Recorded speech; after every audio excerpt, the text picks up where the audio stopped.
It's May! It's May 2022, May 1st to be exact. Welcome to LCJ Live. We're live. We're here. We're going to talk box office. We're going to preview Doctor Strange.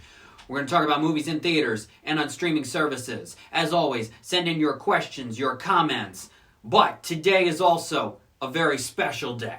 It is a special day in the world of animation, entertainment, television, movies, pop culture, because today, Spongebob Squarepants is 23 years old. That's right, the show premiered on May 1st, 1999. Happy 23rd birthday to Spongebob Squarepants. Wow, 23 years that this little yellow sponge right here has been impacting all of our lives. Children, adults, with merchandise, the movies, the show, the spin-offs, the games, everything when it comes to SpongeBob. The float at the Macy's Thanksgiving Day Parade. 23 years of SpongeBob dominating our lives. Happy birthday, SpongeBob Squarepants. Wearing this cool shirt to celebrate 23. That is amazing. Wow. And speaking of animation, it rules the box office once again, as The Bad Guys is your number one movie with another $16.1 million. It's at 44.4 after 10 days. Needs about 13 million more to top The Boss Baby Family Business for DreamWorks from last summer, which I think it will accomplish over the next few weeks because really nothing for families. Yes, some kids will go to Doctor Strange, but no kids are going to Downton Abbey, even though that's PG. There's nothing really out until Bob's Burgers, and that's not even totally for kids because it's also PG-13. So there's not a lot coming up, and I do think parents with young kids are still going to go check out The Bad Guys over the next several weeks. So it's going to continue to do all right for Universal and DreamWorks. And Sonic the Hedgehog 2, number 2, 11.4 million. It's at 160.9. Doing really well for Paramount. Sonic 3, how far away will it be? I'd say get this thing out in a little over 2 years again, just like you did with the second one, and that would be a major success. Gravity S 25211. Thanks for being here on LCJ Live as we celebrate SpongeBob's 23rd birthday, and we talk about more in entertainment, television, big news coming out. I'll get to that in just a minute. Fantastic Beasts: The Secrets of Dumbledore, 8.3 million. It's at 79.6. This is not going to get to 100 million. Probably, which Warner Brothers has got to be disappointed in. The Northman, 6.3 million, it's at 22.8. Everything Everywhere All at Once is doing very well for A24. It's another 5.5 million this weekend, it's at 35.5. And it's doing so well that it could become, it already is one of the top grossing A24 movies, but it could get even higher on that list over the next couple of weeks because the drops have been very, very small. 3.9 million for both The Unbearable Weight of Massive Talent in its second week and The Lost City. Now, The Lost City is at over 90 million now. Will it get to 100?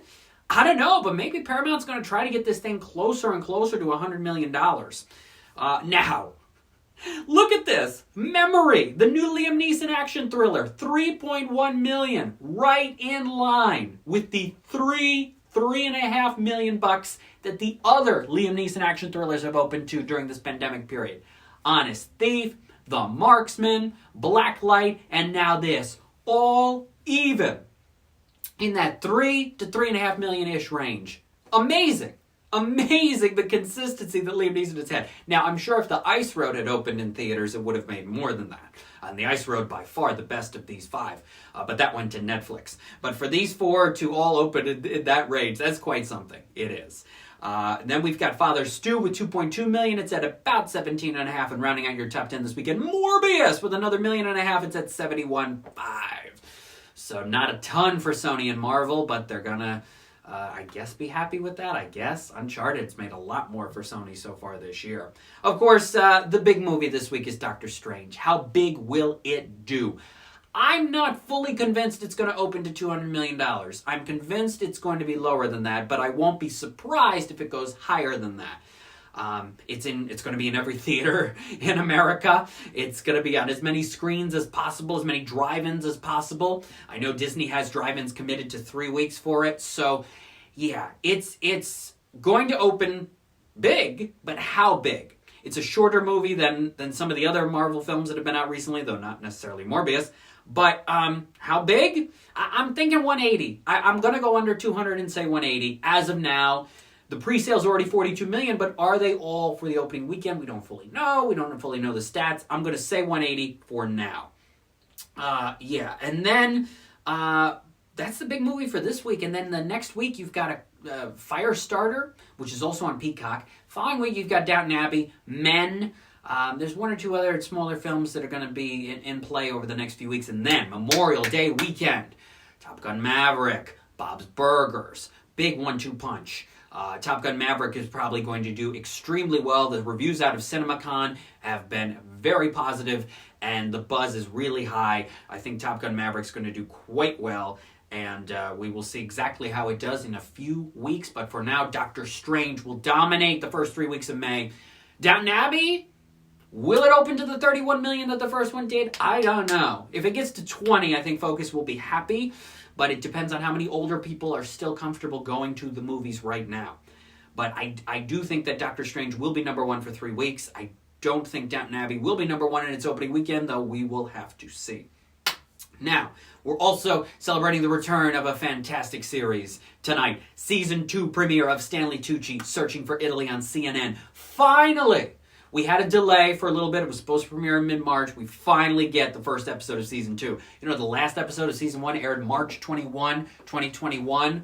So it's been more than a year. I'm ready. One of the best shows on television. And I hope that this second season lives up to the first season. It also won an Emmy Award last year for Outstanding Hosted Nonfiction Series or Special. Glad it won the Emmy. And certainly CNN wants to get most of these Season 2 episodes in before that June 1st deadline to have it qualify again this year for that Emmy category. It was also nominated last year for Outstanding Sound Mixing for a nonfiction or reality program, single or multi-camera. There's so many Emmy categories, and the nominations will be announced on July 12, with the show happening on September 12. Those are for the primetime Emmys. The daytime Emmys nominations are actually happening this Thursday, May 5th. With that show being on June 24th on CBS. And then next week, I think on May 9, the Tony Awards nominations will be out. And then that ceremony is it June 5? Something like that. For the Tony Awards on CBS. So it's June 12. It's actually June 12th. It's a big time for awards nominations and voting periods and getting the submissions in time for this stretch with the daytime Emmys, the primetime Emmys, and the Tony Awards. That's what some of the main focuses are in the awards world right now. After we got through all the movie awards, we go to television and theater. So that is happening this Thursday. What will be interesting is what happens with the game show host category this year. Could Ken Jennings and or Mayim Bialik be nominated for game show host for Jeopardy? That will get a lot of headlines on Thursday once those daytime Emmy nominations are announced. Also, what about game show network shows? We've had Alfonso Ribeiro nominated a few times. We had Brooke Burns nominated for The Chase. Could one of them, John Michael Higgins nominated for America Says, could he get back on the ballot? Could my man Dylan Lane from Chain Reaction, Leah Remini for People Puzzler. I smell that a game show network personality will be on the ballot this year for game show host. But what exactly is going to happen? Also, guess who could be on the ballot? Jay Leno for You Bet Your Life. Will he be a nominee for Outstanding Game Show Host? It's going to get a lot of attention. I can feel it. What will happen Thursday with those daytime Emmy nominations? We will see. But it's going to be fun. Operation Mincemeat is a new ensemble suspense thriller drama that's on Netflix next Wednesday, May 11th. It's going to be in select theaters this Friday, May 6th. I'm not allowed quite yet to give my thoughts on it, but keep an eye out for Operation Mincemeat. I have screened it. Keep an eye out for that. I can tell you that The Duke, starring Jim Broadbent and Helen Mirren, which is in some theaters now and will be going to more places this Friday, is excellent. And I review it with my Too Fast, Two Films podcast co-host Mike Sargent. That new episode will be up soon at toofast2films.com. One of the best episodes I think we've done. We review The Duke. We also review Memory, the Liam Neeson film.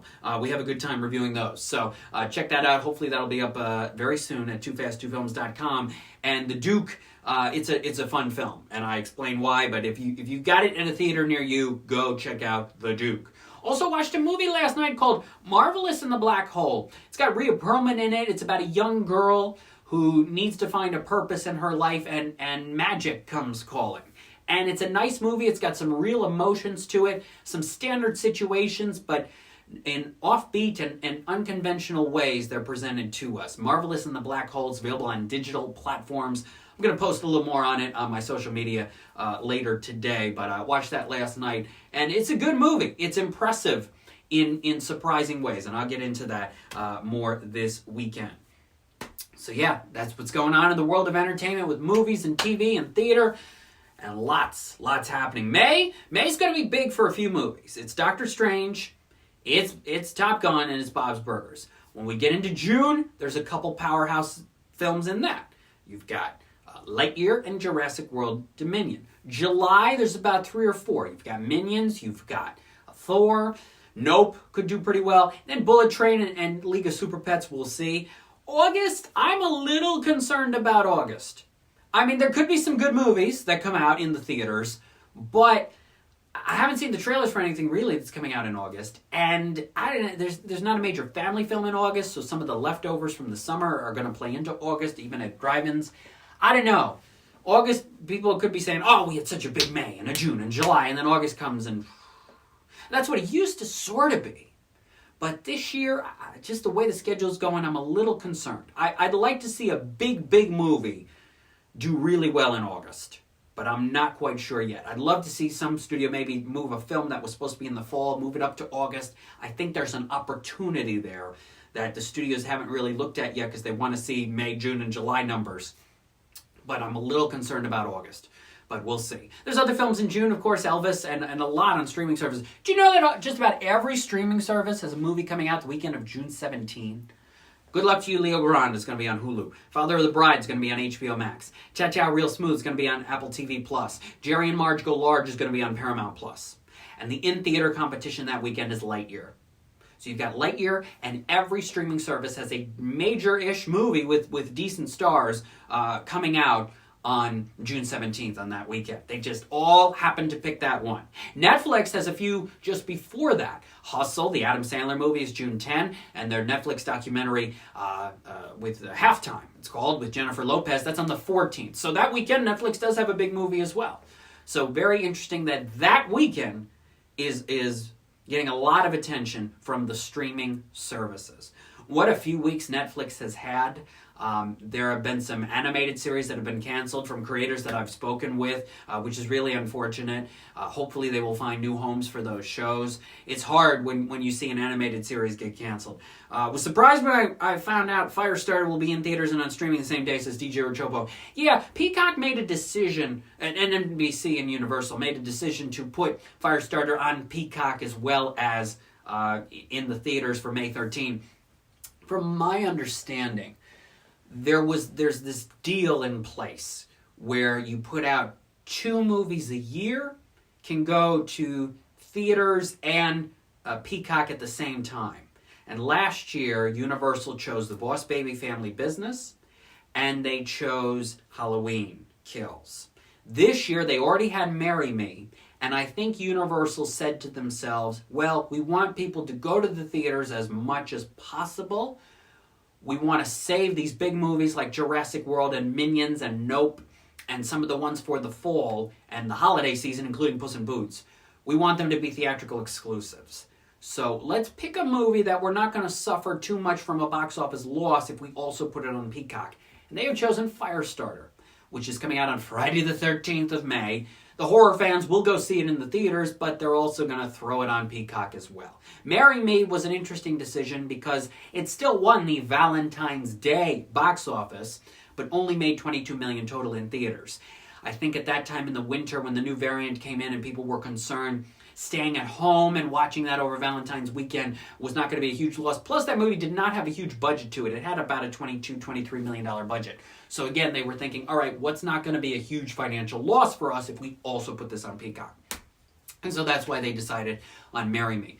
With Boss Baby, it was families. Were they comfortable going to the theaters? Let's also give them the at-home option last summer. And with Halloween Kills, it was a case, I believe, of, oh my gosh, the movie is not good.